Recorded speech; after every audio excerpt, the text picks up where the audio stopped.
Hello friends, good morning. Homemade recipes by Lipika and blogs চ্যানেলে আপনাদের সকলকে স্বাগত। আমি হলাম লিপিকা, আর আজকে নিয়ে চলে এসেছি দুর্দান্ত একটা রেসিপি নিয়ে। সেটা হলো ব্রোকলি। এই দেখুন, আমরা তো শীতকালে সবাই প্রচুর পরিমাণে ফুলকপি খেয়ে থাকি, কিন্তু আজকে কিন্তু আপনাদেরকে আমি ব্রোকলির একটা রেসিপি করে দেখাবো। ব্রোকলি অনেকেই খেতে ভালোবাসেন না, কিন্তু ব্রোকলি কিন্তু ভীষণ ভালো এবং টেস্টি, শরীরের পক্ষেও কিন্তু ভীষণ ভালো। দেখুন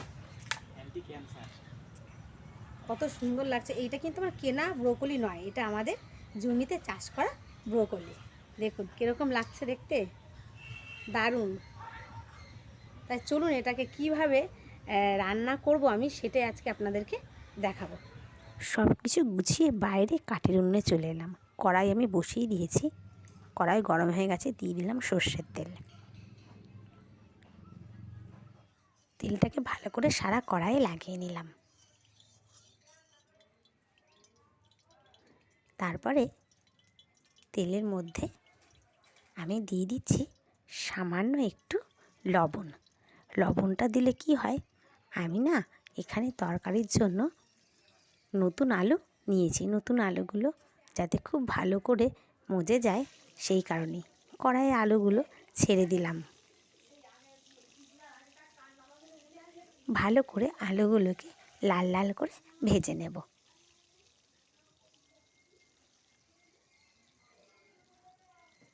উনুনটা কিন্তু ভালোই ধরেছে। দেখুন আমার আলুগুলো ভাজা হয়ে গেছে, আমি আলুগুলোকে নামিয়ে নিচ্ছি। আলুটা নামিয়ে নেওয়ার পরেও কিন্তু কড়াইয়ে অনেকটাই তেল রয়েছে, কারণ ব্রোকলি ভাজতে কিন্তু অনেক তেল লাগে। এই জন্য প্রথমে একটু বেশি করে তেল দিয়েছি। আমি কিন্তু ব্রোকলিটা খুব কড়া করে ভাজবো না, হালকা লাল লাল করে ভেজে নামিয়ে নেব।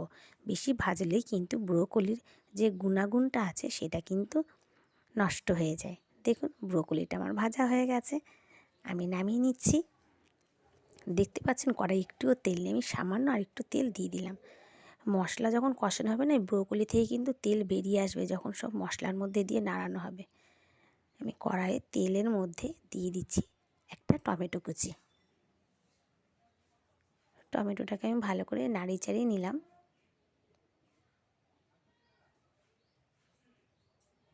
এই টমেটোর মধ্যে আমি দিয়ে দিচ্ছি সামান্য একটু লবণ।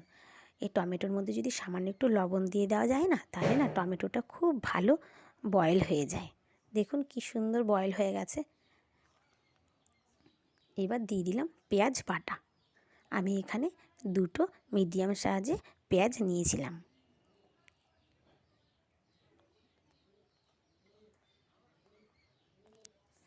এইবার দিয়ে দিচ্ছি আমি আদা, দুটো শুকনো লঙ্কা নিয়েছি, আর 4টে আমি রসুন একসাথে পেস্ট করে নিয়েছি।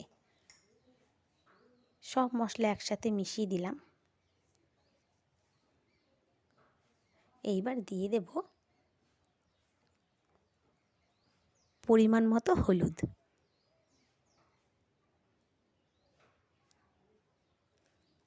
আর দিয়ে দিচ্ছি লবণ। সব কিছু আমার দেওয়া হয়ে গেছে, খুব ভালো করে নাড়িয়ে আমি মশলাটাকে কষিয়ে নেব।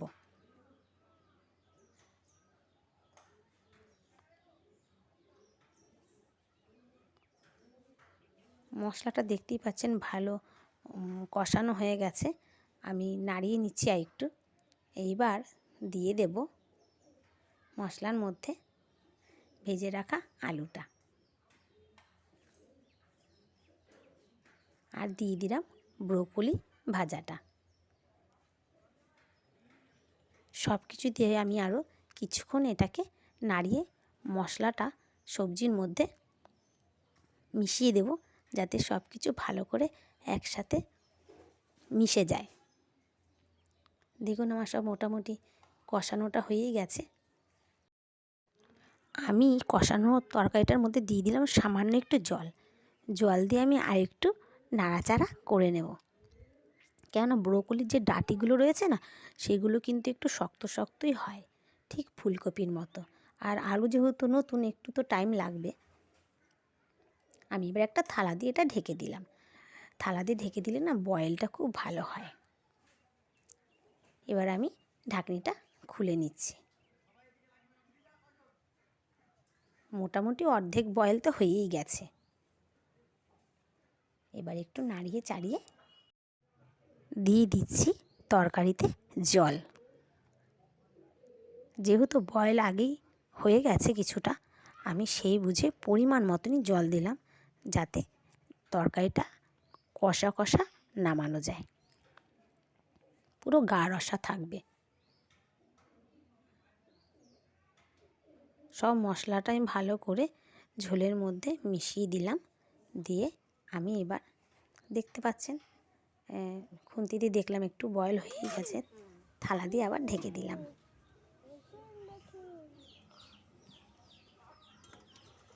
থালাটা আমি খুলে নিচ্ছি। দেখুন টকবক করে ঝোলটা ফুটে গেছে।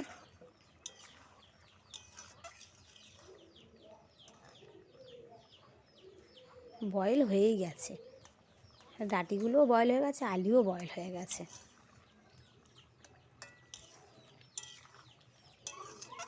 এইবার আমি এর মধ্যে দিয়ে দিচ্ছি গরম মশলা।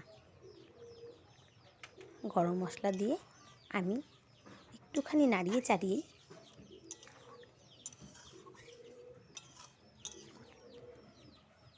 তরকারিটার মধ্যে গরম মশলাটাকে ভালো করে মিশিয়ে দিলাম। দেখুন আমার তরকারিটা তো কমপ্লিট হয়ে গেছে। আমি এখনই ব্রোকলিটা নামিয়ে নেব।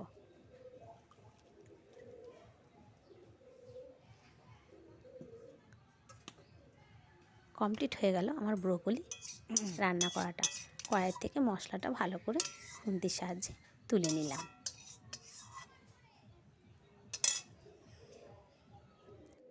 দেখুন ফ্রেন্ডস, আমার ব্রোকলি কষাটা রান্না করা হয়ে গেছে।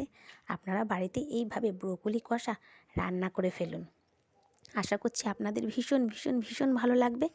আর যদি ভালো লেগে থাকে তাহলে প্লিজ একটা লাইক, শেয়ার আর কমেন্ট অবশ্যই করবেন। আর যদি ভালো লেগে থাকে তাহলে আমার চ্যানেলটিকে সাবস্ক্রাইব করতে ভুলবেন না।